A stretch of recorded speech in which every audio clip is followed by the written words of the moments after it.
বন্ধুরা, আমরা এখন রোপওয়েতে চড়ার জন্য লাইনে দাঁড়িয়ে আছি। বিশাল লাইন, সামনে অনেক মানুষ, পেছনে অনেক মানুষ, আমরা মাঝামাঝিতে দাঁড়িয়ে আছি। আসলে এটা সকালবেলা ট্রিপ, যা হোক অনেক মানুষের ভিড় এবং অনেক শোরগোল এখানে। নিচে দেখতে পাচ্ছেন ত্রিপল দেয়া ওগুলো মূলত দোকান। আমরা উপরে আছি আর ওই যে কেবল কার যাচ্ছে। এরপরে আমরা কিছুটা এগিয়ে এসেছি, ঝিরিঝিরি বৃষ্টি হচ্ছে। আমরা বৃষ্টির মাঝেই লাইনে দাঁড়িয়ে আছি, যদিও মাথার উপরে ছাউনি আছে। তো এক একটা কেবল কারে মোটামুটি 6 জন বসে। তো 6 জন করে নিয়ে ওইটা এই উপর থেকে নিচে অবধি চলে যায়। তো দেখতে পাচ্ছেন কেবল কারটি এসে থামলো। আমরা এখন ওটাতে উঠব। আমার সামনে বেশ কয়েকজন লাইনে দাঁড়িয়ে আছে। যা হোক, আমরা এখন এই কেবল কারটিতে চড়ব। আপনারা আমাদের সঙ্গে থাকুন এবং উপভোগ করুন। আমাদের চ্যানেলটিকে লাইক, কমেন্ট করে শেয়ার করে বন্ধুদেরকে দেখার সুযোগ করে দিন। আর আমাদের ইউটিউব চ্যানেলটিকে অবশ্যই সাবস্ক্রাইব করবেন, পাশে থাকা বেল আইকনটি অন করে দিবেন। সবার আগে নিত্য নতুন ভিডিওগুলো পেতে অবশ্যই আমাদের সাথে থাকবেন, আমাদের পেজটিকে ফলো করবেন। দেখেন আমাদের কেবল কার এসে রেডি, সবাই উঠছে। 2 জন উঠলো, 3 জন, 4 জন, আর আমরা 2 জন, 6 জন। তো এই যে ওঠার পরেই দরজা লাগিয়ে দিচ্ছে। আসলে ভিতরে একটা অজানা ভয় কাজ করছে, বুক ধুকধুক ধুকধুক করছে। এই যে ছেড়ে দিল, মূলত প্রথম যেই ধাক্কাটা, এই যে এখান থেকে নামার সময়, আসলে একেবারে মানে কলিজা শুকিয়ে যাওয়ার মতো একটা অবস্থা। কারো মুখে কোনো কথা নেই, সবাই একদম শুনশান পিনপতন নীরবতার মধ্যে আছে। দেখেন এখান থেকে ভিউ কত সুন্দর, কত চমৎকার দেখা যাচ্ছে। সুবহানাল্লাহ, সুবহানাল্লাহ। মানে জাস্ট আল্লাহর প্রশংসা করা ছাড়া আর কোনো উপায় নেই। আর ভাই, মানে ভয়ে আমার হাত পা কাঁপছে, মানে ঠান্ডা হয়ে যাচ্ছে। জীবনে প্রথমবার এই রোপওয়েতে ওঠা, এবং সেটা এত উচ্চতায়। হ্যাঁ, দেখেন নিচের ঘর বাড়িগুলো একেবারে কত ছোট ছোট দেখা যাচ্ছে। যদিও 6 জন আছি, মানে ভয় লাগছে।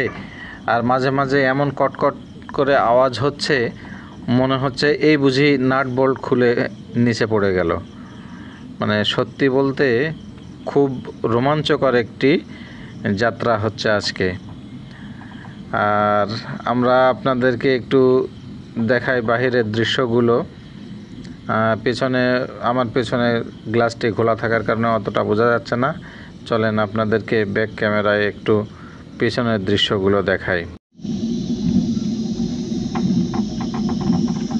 তো দেখেন আমরা গাছের উপর দিয়ে কত সুন্দরভাবে যাচ্ছি, মনে হচ্ছে যেন প্যারাশুট নিয়ে উপর থেকে নিচে নামছি।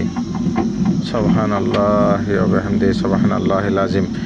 আর এখানে দেখেন পাহাড়ের গায়ে, পাহাড়ের ঢালে যেই চা বাগানগুলো, চা গাছগুলো, মনে হচ্ছে যেন সবুজ গালিচা বিছিয়ে দিয়েছে। প্রকৃতি আমাদেরকে অভিনন্দন জানানোর জন্য সবুজ গালিচা বিছিয়ে দিয়েছে। সুবহানাল্লাহ।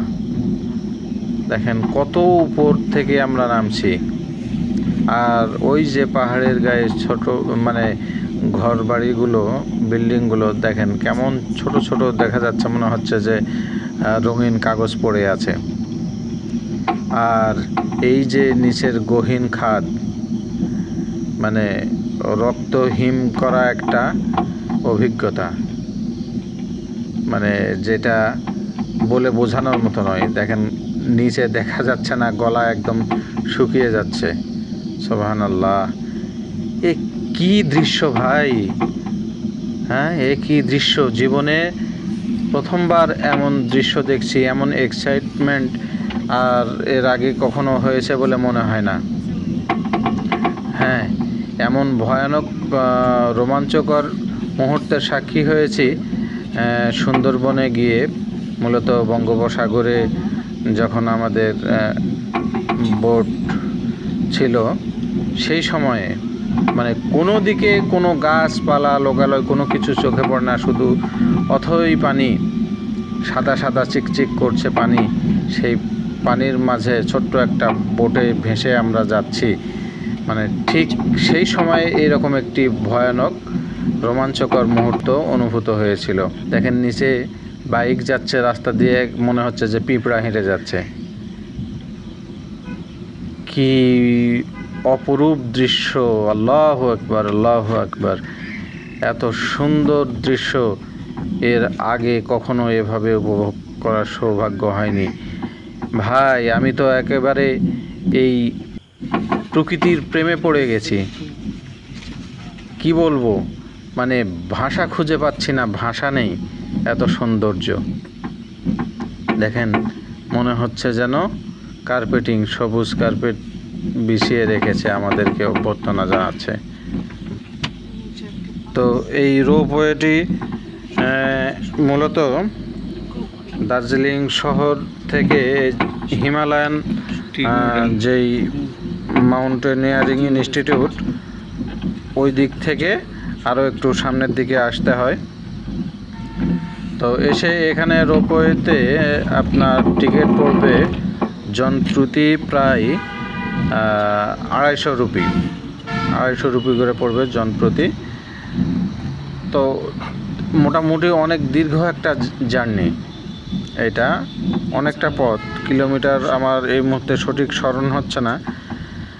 আর আমাদের দার্জিলিংয়ের রোপওয়েতে এই যাত্রাটি সত্যিই অসাধারণ। যতই আমরা নিচে নামছি ততই যেন এক নতুন দৃশ্যের উন্মোচন হচ্ছে। নিচে ঘন সবুজ চা বাগানগুলো দেখতে ঠিক যেন সবুজ কার্পেটের মতো লাগছে, আর দূরে মেঘেদের আনাগোনা যেন এক স্বপ্নের জগৎ তৈরি করে রেখেছে। সুবহানাল্লাহ। রোদ আর মেঘের লুকোচুরি খেলা দেখতে দেখতে আমরা এগিয়ে চলছি। ভিউয়ার্স দেখুন সামনের দৃশ্যগুলো, কোনো কথা হবে না, জাস্ট ওয়াও, ওয়াসাম, সুবহানাল্লাহ, আলহামদুলিল্লাহ, আল্লাহু আকবার। মহান আল্লাহ শুকরিয়া, আল্লাহ তাআলা আমাদেরকে এমন সুযোগ করে দিয়েছেন, তার এই অপরূপ এই সৃষ্টি দেখার সুযোগ করে দিয়েছেন। এজন্য আল্লাহর শুকরিয়া আদায় করে শেষ করতে পারবো না। আলহামদুলিল্লাহ, আলহামদুলিল্লাহ, রব্বানা লাকাল হামদ হামদান কাসীরান তাইয়িবান মুবারাকান ফীহি। বন্ধুরা, যাই হোক, এই রোদ আর মেঘের লুকোচুরি খেলা দেখতে দেখতে আমরা এগিয়ে চলছি। একদিকে পাইন গাছের সারি, অন্যদিকে পাহাড়ের ঢাল বেয়ে নেমে আসা ছোট ছোট এই যে চা গাছগুলো, সব মিলিয়ে এক দারুণ অভিজ্ঞতা। রোপওয়ে ধীরে ধীরে নিচে নামছে, আর আমরাও সেই সাথে প্রকৃতির এই অপার সৌন্দর্যে যেন একেবারে হারিয়ে যাচ্ছি। দেখেন রাস্তাগুলো মনে হচ্ছে এঁকে বেঁকে এক সর্পিল দৃশ্য তৈরি করেছে।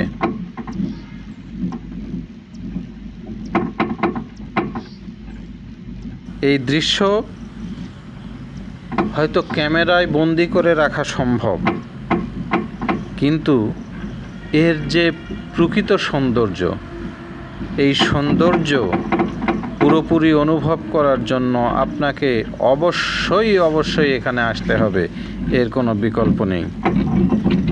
এই রোপওয়ে যাত্রা শুধু একটি রাইড নয়, এটি প্রকৃতির মাঝে নিজেকে খুঁজে পাওয়ার একটি অপূর্ব সুযোগ। বলতে বলতেই আমরা একেবারে নিচে এসেছি, আর কিছুক্ষণের মধ্যেই আমরা নিচের যে রোপওয়ে স্টেশন সেখানেই অবতরণ করতে চলেছি ইনশাল্লাহ। দেখেন এখন ধীরে ধীরে দৃশ্যগুলো কত স্পষ্ট হচ্ছে, এবং মানে কলিজায় পানি ফিরে এসেছে এরকম মনে হচ্ছে।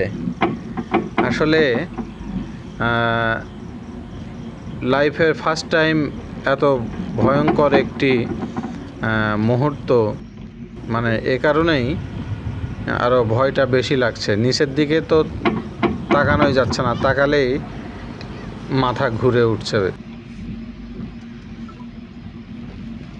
এই যে আমরা চলে এসেছি, সামনে দেখা যাচ্ছে গুহার মতো যে জায়গাটি দেখা যাচ্ছে, ওখানেই মূলত আমরা নেমে যাচ্ছি। দেখতে দেখতেই আমরা চলে আসলাম একেবারে চা বাগানের উপর দিয়ে ধীরে ধীরে ধীরে ধীরে নামছি। এই তো চলে এসেছি আর কয়েক সেকেন্ডের মধ্যেই আমরা নিচে অবতরণ করছি। আপনারা আমাদের সঙ্গে থাকুন, উপভোগ করুন আমাদের সঙ্গে। নামলাম, কিছুক্ষণ এখানে ঘোরাফেরা করব, তারপরে আবার ব্যাক করে চলে যাব উপরের দিকে।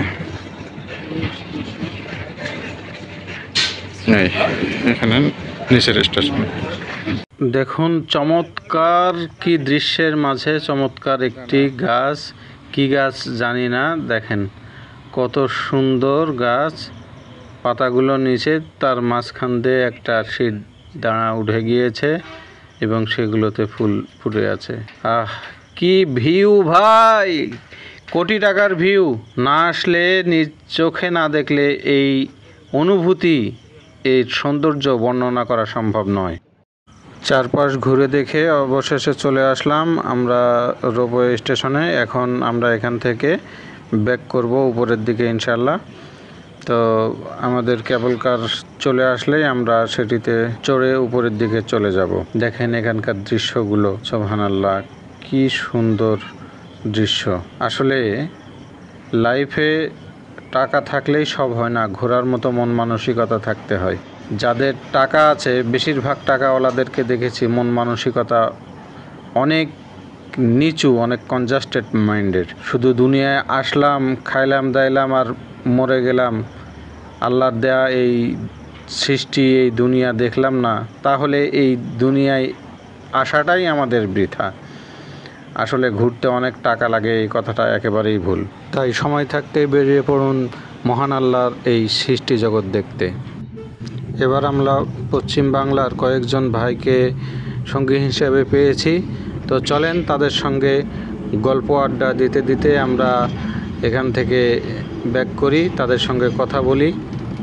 আপনারা উপভোগ করুন তাদের কথাগুলো, একটু মনোযোগ দিয়ে শুনুন। ভিডিওটি ভালো লাগলে লাইক, কমেন্ট, শেয়ার করতে ভুলবেন না এবং আমাদের পেজটিকে ফলো দিবেন আর ইউটিউব চ্যানেলটিকে সাবস্ক্রাইব করে পাশে থাকা বেল আইকনটি অন করে দিবেন সবার আগে আমাদের ভিডিওগুলো আপনাদের টাইম লাইনে পেতে।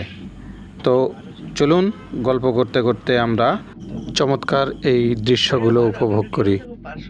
গাড়ি নিয়ে যেতে হবে ভাই। দূর স্পট। হ্যাঁ, যেমন ওরা কি, ওরা তোর বাসে হচ্ছে যে বাস হয়ে গেছিল।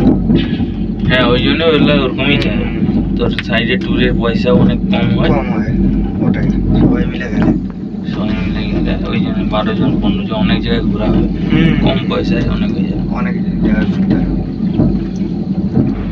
খাওয়া দাওয়া থাকলো ওদের মধ্যে। ওরা নিজেরা রান্না বান্না তো এরকমই ট্যুর করছিল হিলিতেই। এখন মানে এদিক থেকে যাওয়া খুব ভালো ইয়ে হয়েছে, এই জন্য অনেক আসতেছে। কিভাবে এলেন ওখান থেকে? বালুঘাট থেকে বাস, শিলিগুড়ি থেকে দার্জিলিং। আপনার তো তাহলে খুব কাছে হয়ে গেল। হ্যাঁ, কাছে তো। আমাদের বাসা থেকে আমাদের যে রাজধানী ঢাকা প্রায় 400 কিলোর মতো, আর দার্জিলিং 200 কিলোর মতো। আচ্ছা আচ্ছা, তাহলে আমরা কোথায় ঘুরতে যাবো? ঢাকা বাদ দিয়ে তো দার্জিলিং এ আসা। 4 ঘন্টা 4-5 আমাদের চার বাগান আছে পঞ্চগড়ে। ওটা সমতল ভূমির চা বাগান, কিন্তু এরকম পাহাড়ি চা বাগান আছে সিলেট, ওই মিজোরাম রাজ্যের পাশে সিলেট।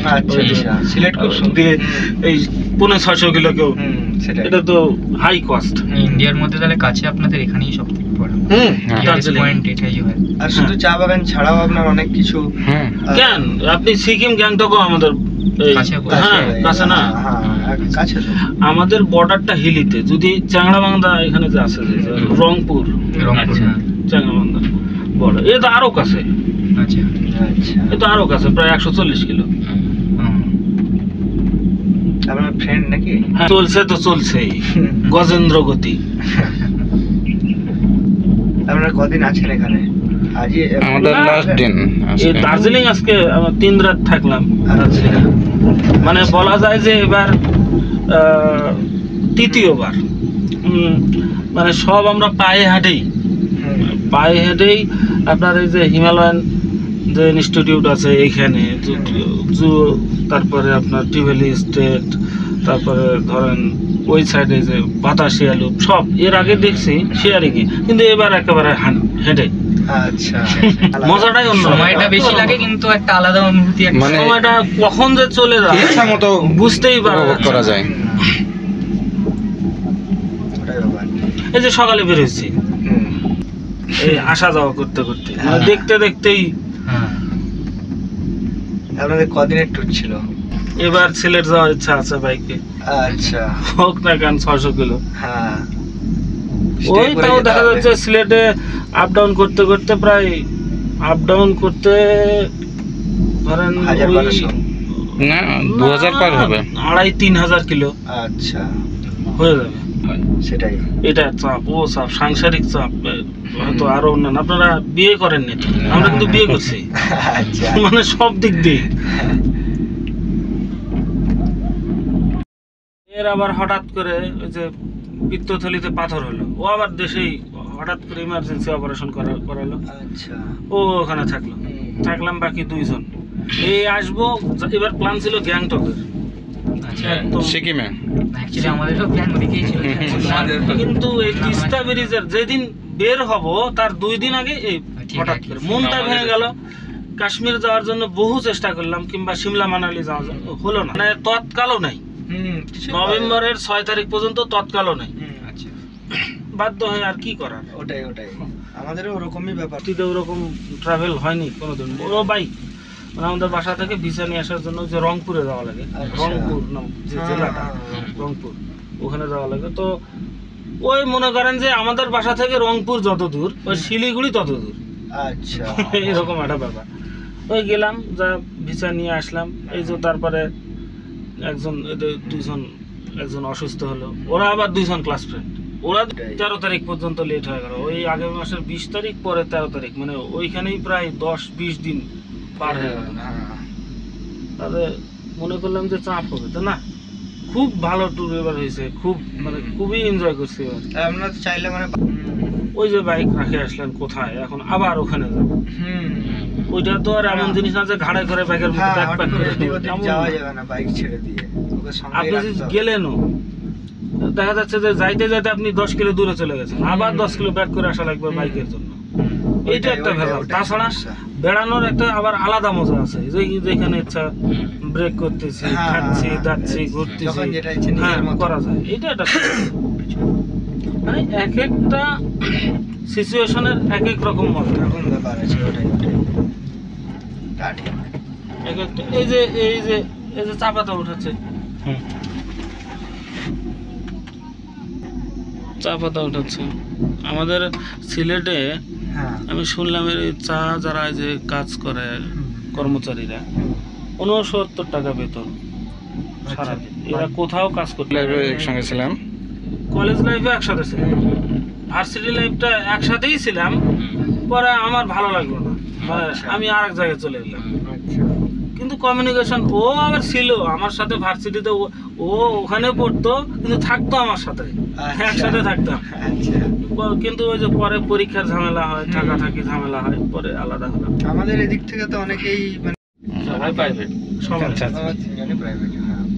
ওরা আর আমাদের ও একটা প্রাইভেট প্রতিষ্ঠান আছে, ও প্রাইভেট, কিন্তু আমি বিজনেসম্যান, ব্যবসায়ী। কিসের বিজনেস? মানে আপনার আমার যে রাইস মিল, বাড়ির ওখানে? হ্যাঁ, বাসাতেই ফ্যাক্টরি, ওই বাসায় সব। আমরা এখন দার্জিলিং শহরকে বিদায় জানিয়ে কার্শিয়াংয়ের উদ্দেশ্যে রওনা করলাম। তো আপাতত বিদায় দার্জিলিং শহর, আল্লাহ হাফেজ।